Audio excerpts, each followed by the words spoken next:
Hello friends, welcome to Kavitha சமையலறை. இன்றைக்கி நம்ம பார்க்க போகிற ஸ்பெஷல் ரெசிபி நல்ல ஒரு சுவையான கார கொழுக்கட்டை, ஹோட்டல் ஸ்டைல் கார கொழுக்கட்டை. ஒரு அருமையான டிஃபன் ரெசிபி.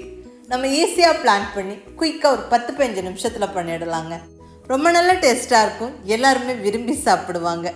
ஸோ நம்ம ஒரு குயிக்கான டிஃபன் பிரேக்ஃபாஸ்ட்டுக்கோ டின்னருக்கோ இல்லை ஈவினிங் ஸ்நாக்குக்கோ ரெடி பண்ணணுன்னா இது நல்ல சாய்ஸு. ஸ்டீம்டு ஃபுட்டும் கூட டக்குன்னு பண்ணிடலாம், ரொம்ப நல்லாயிருக்கும். இந்த கொழுக்கட்டை அப்படியே சாப்பிட்றதுக்கு ரொம்ப நல்லா இருக்குங்க. இல்லை நல்ல ஒரு சட்னியோட தொட்டு சாப்பிடும்போது ரொம்ப ரொம்ப நல்லாயிருக்கும். இங்கே நல்ல ஒரு ஸ்பெஷலான கார சட்னி, இந்த கொழுக்கட்டைக்கு பொருத்தமாக இருக்கிற கார சட்னி ரெசிபி ஒன்று உங்களோட ஷேர் பண்ணிக்கிறேன். இதுவும் நீங்கள் ட்ரை பண்ணுங்கள், ரொம்ப நல்லாயிருக்கும். ரொம்ப ஒரு ஈஸி சிம்பிள் ரெசிபியும் கூட. வாங்க, அருமையான கார கொழுக்கட்டை அதுக்கு பொருத்தமான ஸ்பெஷலான சட்னியும் எப்படி பண்ணுறதுன்னு பார்த்துடலாம். அருமையான ஹோட்டல் ஸ்டைல் கார கொழுக்கட்டை செய்யறதுக்கு இங்கே எடுத்துருக்கிறது அரிசி ரவை. 200 கிராம் அளவுக்கு அரிசி ரவை எடுத்துருக்கிறேன். இது இட்லி ரவைன்னு சொல்லுவாங்க.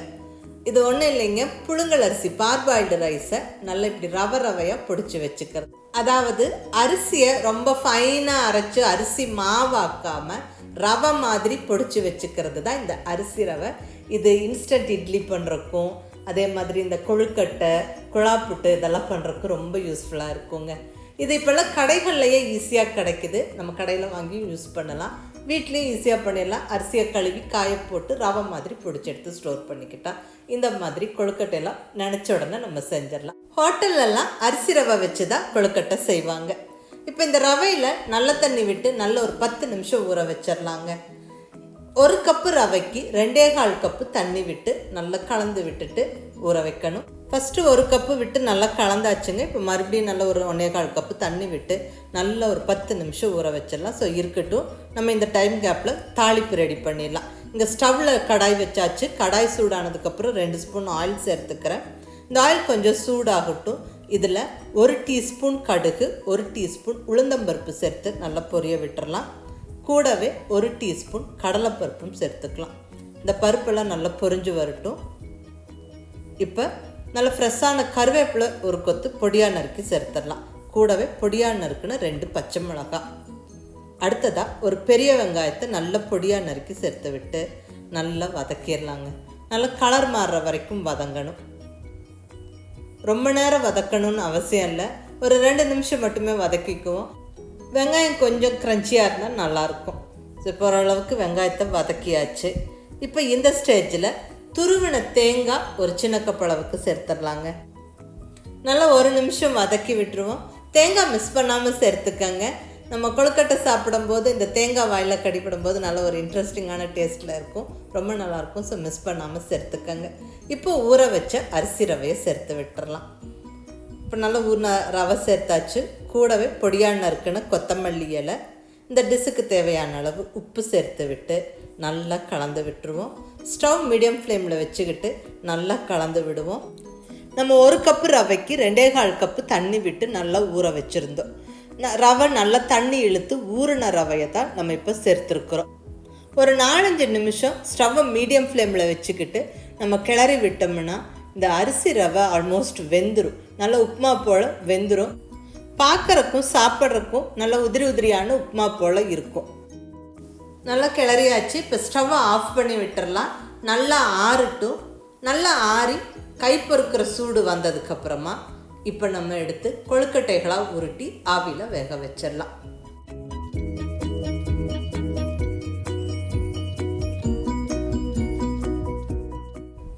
அரிசி ரவையை பொறுத்த வரைக்கும் தண்ணி நல்லா கரெக்டாக விட்டு நல்லா ஊற வச்சு நம்ம கிளறி எடுத்து இந்த மாதிரி கொழுக்கட்டை பிடிச்சா நல்லா அழகாக கொழுக்கட்டை பிடிக்க வருங்க. உடையாது, உதிராது. பாருங்கள், அருமையாக கொழுக்கட்டை பிடிக்க வருது. நமக்கு வேணுங்கிற ஷேப்பில் பிடிச்சிக்கலாம். ஒவ்வொருத்தருக்கு ரவுண்டாக செய்ய பிடிக்கும், ஒவ்வொருத்தருக்கு நல்லா கொழுக்கட்டை மாதிரி அழுத்தி பிடிச்சா பிடிக்கும். நான் இங்கே உருட்டி எடுத்து வைக்கிறேன். இதுவும் நல்லா அழகாக இருக்கும் வெந்து வரும்போது. உங்களுக்கு எப்படி பிடிக்குமோ அப்படி செஞ்சுக்கோங்க. இப்போ நல்லா எல்லா கொழுக்கட்டைகளும் நல்லா பிடிச்சாச்சு. ஸ்டீமர் தட்டில் அடுக்கியாச்சு. இப்போ நம்ம இதில் ஆவியில் வேக வச்சு எடுத்துடலாம். இங்கே இட்லி பாத்திரத்தில் தண்ணி விட்டு கொதிக்கிறதுக்கு வச்சுருக்கிறேன். இப்படி தண்ணி நல்லா கொதித்ததுக்கப்புறமா கொழுக்கட்டைகளை அடுக்கி வச்சுருக்கிற தட்டை எடுத்து உள்ளே வச்சு விட்டுறலாம். ஒரு 10 நிமிஷத்தில் பர்ஃபெக்டாக கொழுக்கட்டைகள் வெந்துடும். ஸோ மூடி வச்சு ஒரு 10 நிமிஷம் வேக விடுவோம்.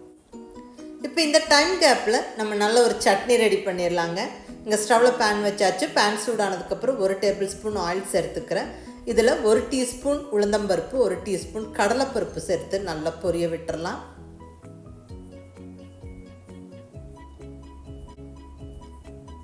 இப்போ இதில் நல்ல ஒரு 10 சின்ன வெங்காயம் சேர்த்துடலாம். சின்ன வெங்காயம் நல்லா வதங்கணும்.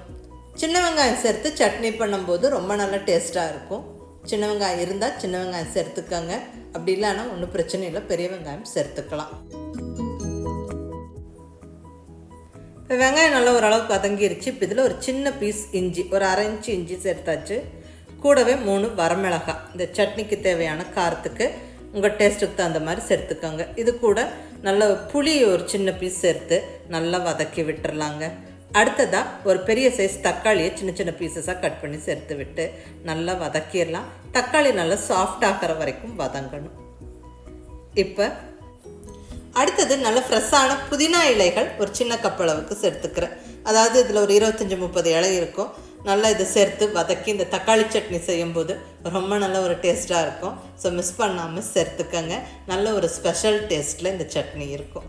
புதினா இலை சேர்த்து நல்லா வதக்கிடலாம். உப்பு சேர்த்து விட்டுறலாங்க. ஸோ தக்காளி நல்லா ஈஸியாக மசிஞ்சு வெந்துடும். இந்த டிஷ்ஷுக்கு தேவையான உப்பு சேர்த்தாச்சு. நல்லா கலந்து விட்டுருவோம்.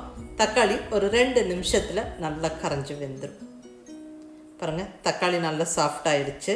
எல்லாமே நல்லா வதங்கியாச்சு. இப்போ ஸ்டவ் ஆஃப் பண்ணி நல்லா ஆற விட்டுட்டு நல்லா இந்த மாதிரி ஃபைனாக சட்னி அரைச்சிடும். இது ஒரு பவுல் ட்ரான்ஸ்ஃபர் பண்ணி தாளிப்பு சேர்த்துடலாங்க. நல்லா கடுகு, உளுந்தம்பருப்பு, கருவேப்பிலை தாளித்து சேர்த்தாச்சு. அவ்வளோதான், நல்ல கமகமான சட்னி ரெடி. இங்கே அருமையான கொழுக்கட்டைகளும் ரெடி ஆகிடுச்சு. இப்போ இதை எடுத்து பிளேட்டிங் பண்ணிடலாம். நல்லா பர்ஃபெக்டாக வந்திருக்கு. இது இப்படியே சாப்பிடலாம். ஏன்னா நல்லா தாளிப்பெல்லாம் சேர்த்து தான் இந்த கொழுக்கட்டைகள் செஞ்சோம். வெங்காயம், கருவேப்பிலை, பச்சை மிளகான்னு எல்லாம் போட்டு செஞ்சுருக்குறோம். இப்படியே சாப்பிட்லாம். ரொம்ப நல்லா டேஸ்ட்டாக இருக்கும். பட் இருந்தாலும் நல்ல ஒரு ஸ்பைசியான சட்னி தொட்டு சாப்பிடும்போது ரொம்பவுமே அருமையாக இருக்கும். அதுவும் இந்த புதினா தக்காளி சட்னி ரொம்ப ரொம்ப நல்லா இருக்குங்க. இந்த கார கொழுக்கட்டைக்கு இந்த சட்னி ரொம்ப நல்லா பொருத்தமாக இருக்கும். மிஸ் பண்ணாமல் 2 ரெசிபியுமே ட்ரை பண்ணி பாருங்கள். அருமையான கார கொழுக்கட்டை கூடவே இந்த ஸ்பைசியான புதினா தக்காளி சட்னி ரொம்ப நல்லா ஒரு காம்பினேஷன். மிஸ் பண்ணாமல் ட்ரை பண்ணுங்கள். ரொம்ப ஒரு சிம்பிள் ஈஸி டிஃபன் ரெசிபி இது. டக்குன்னு ஒரு 10-15 நிமிஷத்தில் நம்ம பிளான் பண்ணி செஞ்சலாம். ரொம்ப நல்லா டேஸ்ட்டாக இருக்கும். எல்லாருமே விரும்பி சாப்பிடுவாங்க.